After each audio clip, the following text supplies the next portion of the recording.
गडचिरोली जिल्ह्यातील जमीन अधिग्रहणाचा मुद्दा तापत असताना आता चामोर्शी तालुक्यातील पुसेरगाव परिसरातील पहाड उत्खननाचा विषय चांगलाच चर्चेत आला आहे। ग्रामपंचायत पावीमुरांडा अंतर्गत येणाऱ्या पुसेर गावाजवळील पहाडीवर खाण उत्खननासाठी सरकार व खासगी कंपन्या सक्रिय झाल्याचा आरोप स्थानिक नागरिकांनी केला आहे। ग्रामसभेची परवानगी न घेता पहाडीचे सर्वेक्षण सुरू करण्यात आल्याने परिसरातील 22 गावांतील नागरिक आक्रमक झाले असून जीव गेला तरी चालेल पण खदान होऊ देणार नाही अशी भूमिका ग्रामस्थांनी घेतली आहे। जंगल आमच्या हक्काचं, नाही कुणाच्या बापाचं या घोषणांनी सभा दुमदुमले। या सभेला मार्क्सवादी कम्युनिस्ट पक्षाचे जिल्हा सचिव अमोल मारकवार, आझाद समाज पक्षाचे विवेक खोब्रागडे, इलाका समितीचे अध्यक्ष केसरी मट्टामी, जिल्हा ग्रामसभा अध्यक्ष नितीन पदा यांच्यासह विविध ग्रामसभांचे पदाधिकारी, सरपंच, महिला व नागरिक मोठ्या संख्येने उपस्थित होते। महाराष्ट्र लाईव्ह न्यूज पत्रकार धनराज वासेकर, राज्य प्रतिनिधी, गडचिरोली।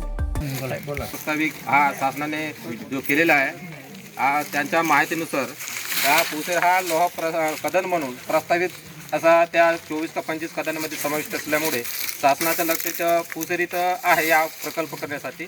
आणि जो वन विभागाने जे काम केले आहे एप्रिलमध्ये ते आम्हाला कोणत्याही गोष्टी पूर्वसूचना दिलेल्या आहे आणि आमच्याकडून कोणत्याही ग्रामसभेची सहमती पण नाही आहे।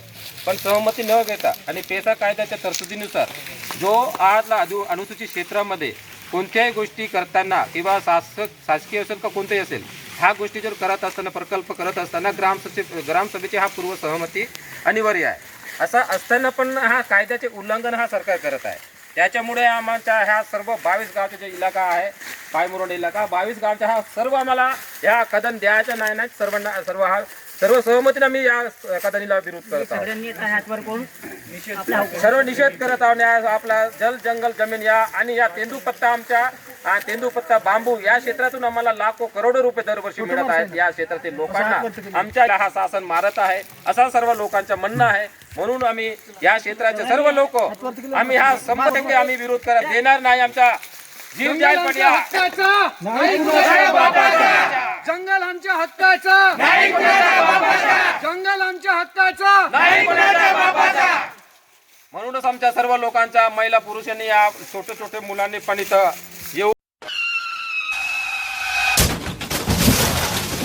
आता गाडीवर मोबाईल नंबर नाही तर इमर्जन्सी QR कोड लावा जे तुम्हाला अडचणीच्या वेळी मदत करेल।